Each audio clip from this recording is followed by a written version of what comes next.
गजल का मतलब हाजिर है। देखें कि खुदी को अपनी अना से बदल रहा है कोई, खुदी को अपनी अना से बदल रहा है कोई, ये क्यों ज़वाल के सांचे में ढल रहा है कोई, ये क्यों ज़वाल के सांचे में ढल रहा है कोई।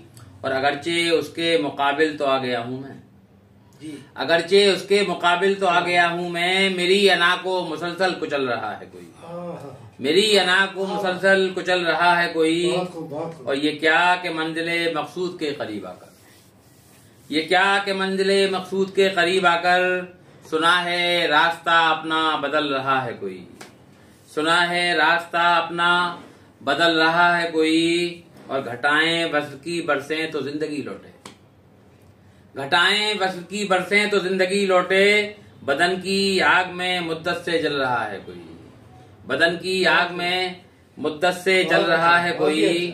और अभी तो आंख भी खोली नहीं है सूरज ने, अभी तो आंख भी खोली नहीं है सूरज ने, अभी से मौम की सूरत पिघल रहा है कोई, अभी से मौम की सूरत पिघल रहा है कोई। और मक्ता हाजिर है कि अंधेरी शब के मनाजिर से क्या डरूं मैं दर, अंधेरी शब के मनाजिर से क्या डरूं मैं दर, चिराग बन के मेरे साथ चल रहा है कोई, चिराग बन के मेरे साथ चल रहा है कोई। और खुदी को अपनी अना से बदल रहा है कोई, ये क्यों ज़वाल के सांचे में ढल रहा है कोई। बहुत बहुत शुक्रिया।